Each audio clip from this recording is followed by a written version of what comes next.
Go, Bridgeside! I would definitely say it has like a healing power sometimes, and sometimes the political world or just the outsider world can be a little ugly. We get some tragedies, and a lot of times sports can help with that. And our most recent, we were all alive for it. We all know it's 9/11, and during the unspeakable tragedy of 9/11, you had sports. It took a little pause, but then sports came on after that. And I think sports has this really nice way of giving us a little bit of distraction, but not only at a distraction at the same time of bringing everyone together to give us one rooting interest. Yeah.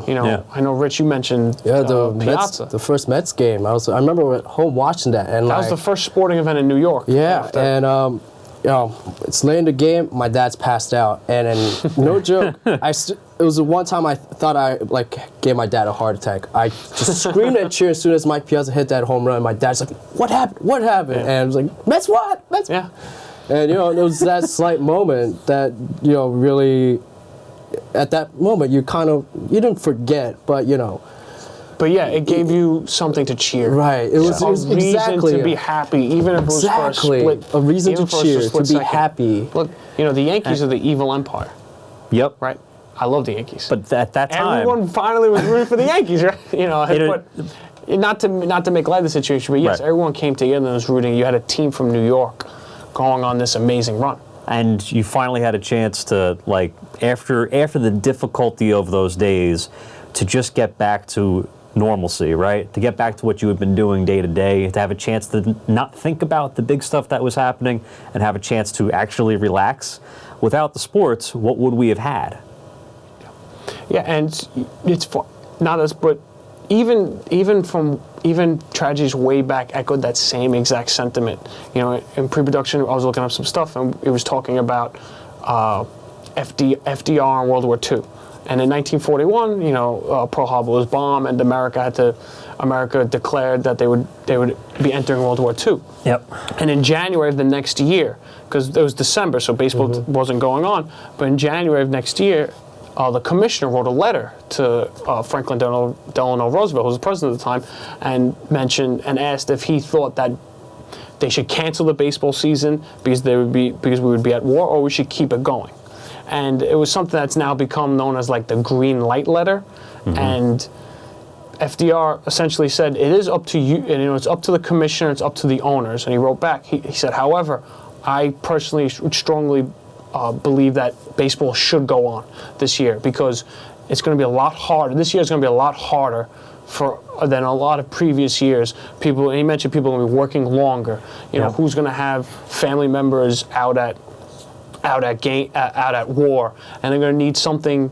At the time, he was mentioning it was an inexpensive thing to do. It's not exactly the most inexpensive thing to do anymore, but at the time it was inexpensive to go to a game. They would only last 2.5 hours at the time. Again, it's a little bit longer now, but at the time it was 2.5 hours, and he was mentioning that if we could employ 7,000, 10,000 baseball players to do this, it would be able to allow 200,000 Americans to have that little bit of escape or release or something to root for.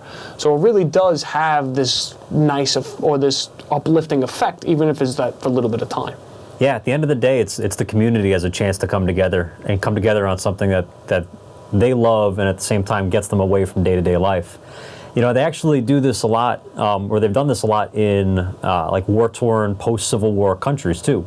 And it ends up being, it's soccer a lot. It's not as much local to us, but so it's becoming more local to us, where soccer ends up being the sport to get the kids to cross the neighborhood boundary lines that weren't previously crossed. Yeah. And even just having a chance to play sports together gave them a chance to bring things back together again and learn and get to know their neighbors who typically would not have a chance to actually interact. We all speak the universal language of sports, most of us. Yeah. But I know, Rich, we mentioned soccer, and Rich had a little bit of, a story away from America. You said it might be on the home ground, but also a story of bringing a country together. Right. At the time, I wasn't living in Korea, but I visited at the summer, and it was 2002 World Cup. Korea and Japan's co-hosting, and it was a huge deal because this was right after my family escaped South Korea for IMF when the country went bankrupt, kind of like what Greece is going through right now. And my dad lost his job, so we're like, let's get out of there. We moved to America, and we see this World Cup bringing the people together, something to cheer about, where like, people are losing, people are not working or getting paid, and yet we funded this whole tournament and we brought the people together. And I've never seen, and I got to go to the consolation game. Turkey versus Korea, and Korea gave up the fastest goal ever recorded in a World Cup to Turkey. It was less than a minute, and and even after that, the stadium was loud as if we won the game, and it was just a good experience overall. And when you get a lot of those people kind of gathering together in public areas, you worry about public safety and like whatever hygiene and all that. There was not a single incident that went on, and the streets were cleaned right after. People were volunteering to help clean up, and it was just, once again, it's a bigger community. It's a whole country. Yeah. But once again, it's a sense of community, bringing people together. And I think kind of the sports players rally around that too, because correct me if I'm wrong, South Korea was not a good soccer team at all, right? That and you finished fourth. But before that, you just made the World Cup because the host nation always is in the World Cup. I'm not sure, but I think that might have been the first time where an Asian country made it to the knockout stages. There you go. It's so. Yeah. They rally around that feeling. I think they feed off each other. Yeah, look at Iceland in this past World Cup too, right? 250,000 people. Yeah, that's right. A country that's smaller than it's like a tenth of Brooklyn. You could definitely say New York City. Literally, it's the size of Bay Ridge, basically, right? And they managed to go into the round of 8 or the round of 16 of the World Cup. It's amazing. Yeah, we talk about rallying. I think the Yankees had a little bit of that as well. In 2001. I'm going back to the Yankees. He's right. Deal with it. They had a lot of. Do I finally have a Yankee fan? Oh yeah. Come on now. Yankees have a lot of those rallying moments. Not finally, but lately it's just been Met fans. All I see, Met fans are on this. You see what they did to me? You see what they did to me the other? You see what they did to me with the picture, the announcing? It's wrong. They got to bring up the Red Sox. Anyway, the 2001 Yankees, I think, really had that. They kind of fed off of the crowd, and tough year. It was an amazing World Series. Like, you had these comeback victories. It was tough because they ended up losing. Yeah. And then to jump into the politics a little bit, you had George Bush throwing out the first pitch. Yep. Which is it's a presidential tradition. They throw out the first pitch of almost all the opening days, usually in Washington, when Washington has a team. But, George Bush came and they asked him to throw out. ESPN did a really nice little mini 30 for 30 on this pitch. I remember this one, yeah.